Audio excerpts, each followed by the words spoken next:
ఇది పెద్దగా వస్తుంది. ఈ ప్యాడ్ ఎంత వస్తుంది ఆఫీస్లో 4 వరుసలు వస్తుంది. 53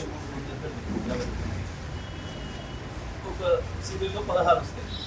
అట్లా 16 కోట్లు 40 పెట్టి అక్కడ 34 వస్తాయి కాబట్టి 4 కోట్లు వస్తాయి. ఇప్పుడు నెంబర్ 3లో నేను రాకేష్ ఖాళీ బాక్స్ దీనికి ఒకటే పెట్టండి. ఈ దీనికి కూడా ఈ సెక్టర్ లేదు. పెట్టేసి దానికి కొట్టేసి ఇవన్నీ చేసిరనుకో ఎలా చేసి కూడా పెట్టి పబ్లిక్ జస్ట్ ఇట్లా అంటే లైన్ పక్కన పెడితే సరిపోతుంది అంటే చాలు.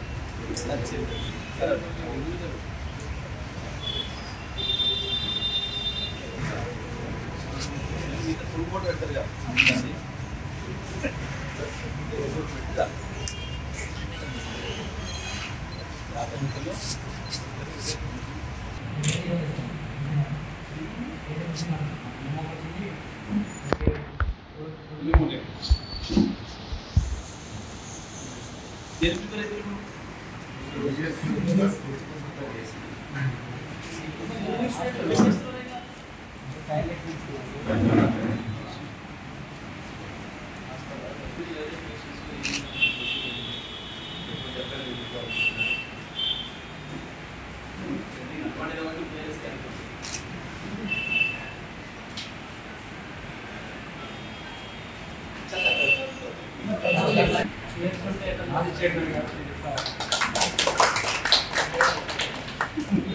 నమస్కారం.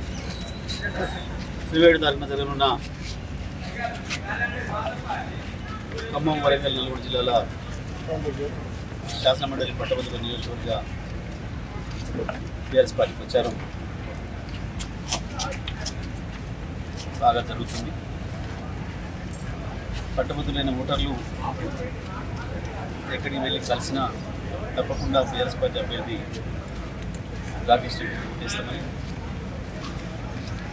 కాంగ్రెస్ ప్రభుత్వం యువతకు, ఉద్యోగులకు, అన్ని వర్గాల ప్రజలకు ఇచ్చిన హామీలను తుంగలకు ఒకటొకటిగా అన్నీ మోసం చేస్తూ అబద్ధాలు చెప్తూ ప్రజలను వంచిస్తున్నది.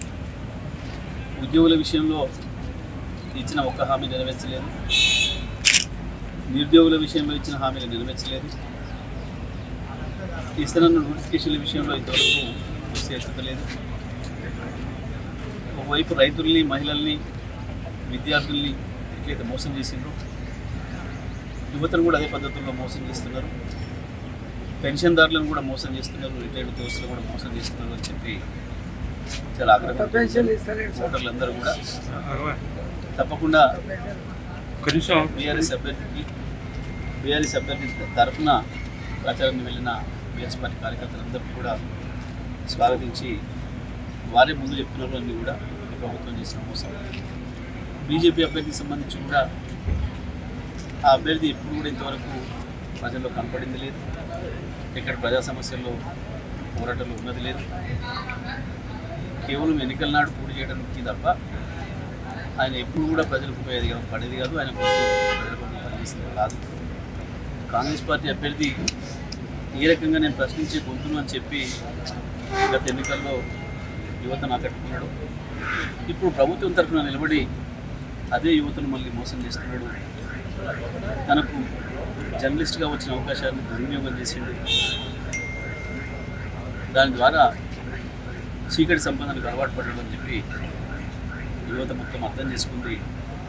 తప్పకుండా ఇవాళ కావాల్సింది కొట్లాడేవాళ్ళు, ఇవాళ కావాల్సింది చట్టసభల్లో ప్రజల సమస్యలు వినిపించేవాళ్ళు.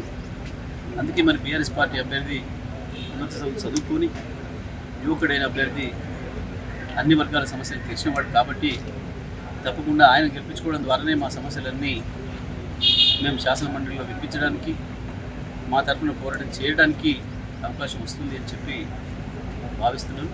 తప్పకుండా బీఆర్ఎస్ పార్టీ అభ్యర్థి రాకేష్ రెడ్డి గెలుపు